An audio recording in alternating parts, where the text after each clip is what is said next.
আসসালামু আলাইকুম, কেমন আছেন সবাই? আশা করি সবাই ভালো আছেন। এই তো দেখতে পাচ্ছেন আলু উঠাচ্ছে আমার শাশুড়ি আম্মা। তো আমার শাশুড়ি আম্মা উঠাচ্ছে, তারপরে বললাম যে আমি কিছুটা উঠাই। আমার এই আলুটা উঠাতে বেশ ভালো লাগে, কিন্তু অনেক ঝামেলা।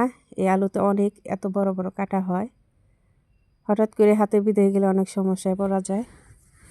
তো এতে দেখতে পাচ্ছেন অনেকগুলো উঠানো হয়েছে। শেষমেশ আমি বসলাম, আমি বেশ কয়েকটা আলু উঠালাম।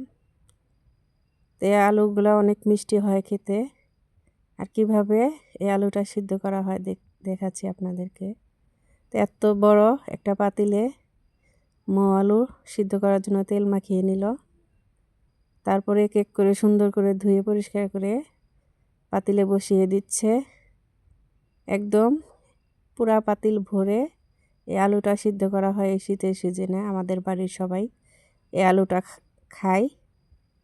তো সবাইকে দিয়ে খেতে হয় বাড়িতে কিছু বানালে কি তৈরি করলে। তো দেখেন কত বুদ্ধি আমার শাশুড়ি আমার, কলার পাতা দিয়ে উপরে একটা ঢাকনা দিয়ে তারপরে দুটো ইট দিয়ে দিচ্ছে, যাতে করে ভিতরে পানিটা না পড়ে যায়। আর সাথে বড় একটা খড়ি লাগিয়ে দিয়েছে। এই আলুটা 4টার দিকে দিয়েছিল, একদম 7টার দিকে উঠানো হয়েছে। এই আলুটা সিদ্ধ হতে অনেক সময় লাগে। এই তো দেখেন একদম পোড়া পোড়া আলু, আর খেতেও বেশ মিষ্টি।